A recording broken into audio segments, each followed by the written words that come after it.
Yo, what is poppin' people? Colt, Busta, Green, back with you guys on the video today. Look, y'all guys first time finding my channel, anything like that for your boy, please hit the subscribe button. Also like the video yesterday, I'll be giving you guys my review for Despicable Me 4. Yes. I was able to see this movie last night, and I'll be giving you guys my full review on it. Did I like it? Did I not like it? Well, you guys gonna have to find out. Cue that intro.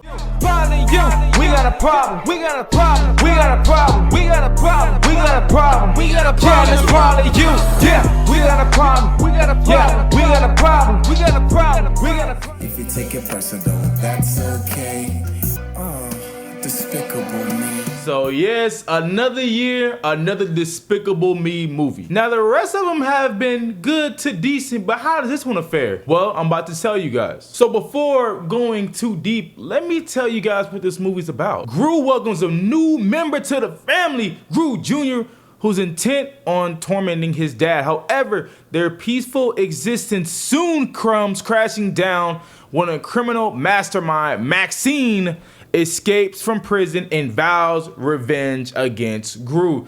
Yes, this is another one of the Despicable Me movies where Gru is going against his arch nemesis. Like I don't understand how many arch nemesis this dude Gru has. But yeah, this is another movie, and this is another one of them. Real quickly with saying the whole arch nemesis thing, I've always thought the villains when it came to Despicable Me movies were actually kind of like the worst parts of the films. But pretty much the only interaction our villain has with Gru is in the first 5 minutes and in the last 10 minutes. That's pretty much it. Other than that, they're kind of off doing their own separate things. And it's kind of been like that the last couple of movies, and it just kind of sucks to see it again. You know, I'm just like, all right, you have this villain, and it's like, okay, you're kind of shaping him up to be something like, okay, like, so to be feared.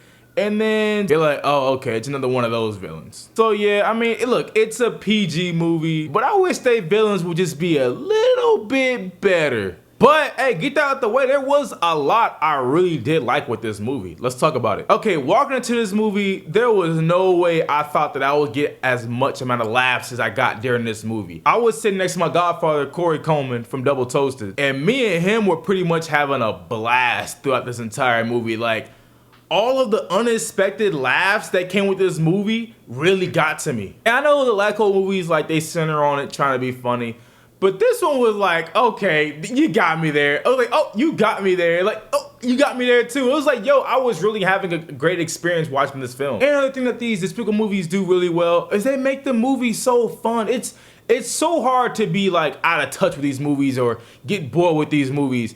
And I just reviewed the movie A Quiet Place Day 1 where I was saying like some parts kind of had me bored. I wasn't bored during none of this movie. I really had a smile on my face a lot of the time while watching this movie. There's so many fun scenes in the movie. There's so many charismatic scenes in the movie. And there's so many like playful scenes in the movie that you really will enjoy while watching this. Like this was such an amazing, fun movie watching experience as a whole. I think some of the best things, cause like I said, the movie was fun, but I think a lot of the fun comes from Gru, played by Steve Carell, I think is how you say his last name.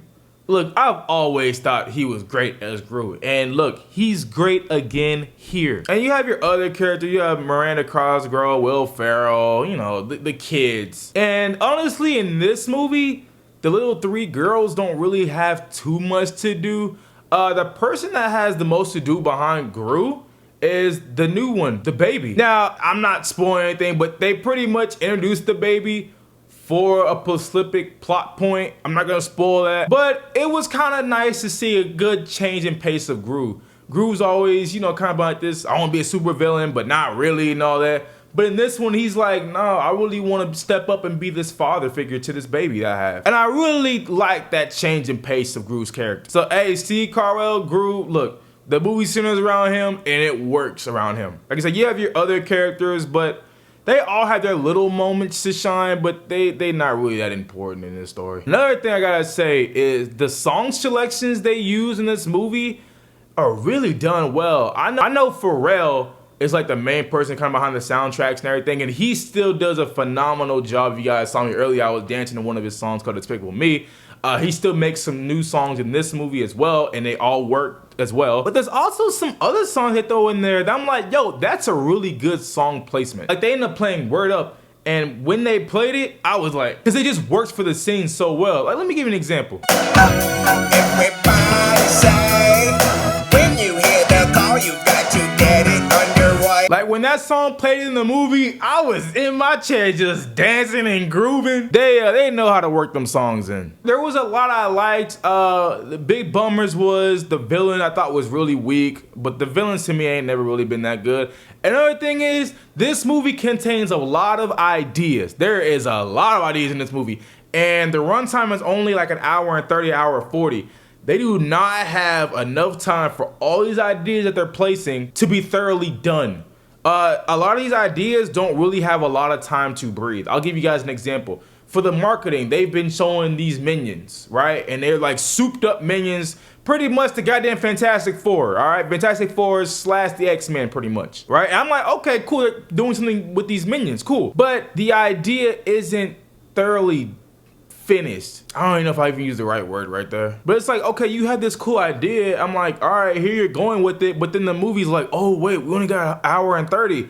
Let's speed this up. And it doesn't really work. Like if you take out the whole Minion subplot, the movie doesn't change at all. So, and that's just one of the ideas. They have a lot of other ideas thrown in this movie that I just think need more time to breathe. I just want to use that one because they've been kind of promoting that one. So yeah, it's a very cool idea.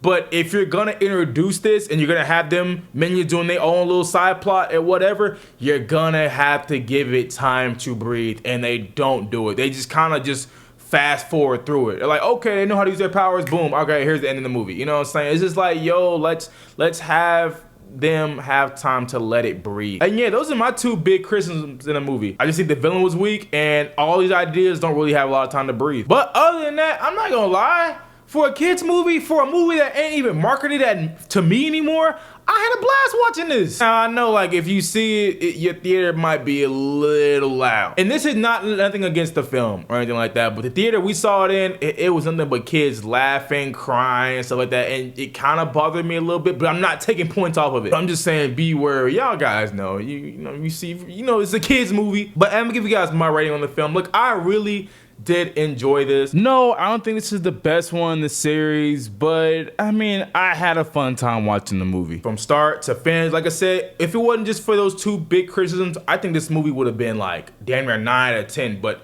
those two things really kind of bring the movie down. But it was still an overall fun watching experience. It gave me a lot of great laughs, and the characters were just so fun to watch. So I had a pleasantly great time in the theater, and my rating for the film will be a 7.5 out of 10. Nah, you know what, scratch that. 7 out of 10. But I still had a blast watching it. Will I see it again? Probably not, because like this movie's not aimed at me. I just happened to be there. But hey, if it's your guys' first time finding my channel, hit that subscribe button. Also, like the video, tell me your guys' thoughts, complaints, criticism, stuff like that down below. And hey, we'll see you guys in the next one. Peace.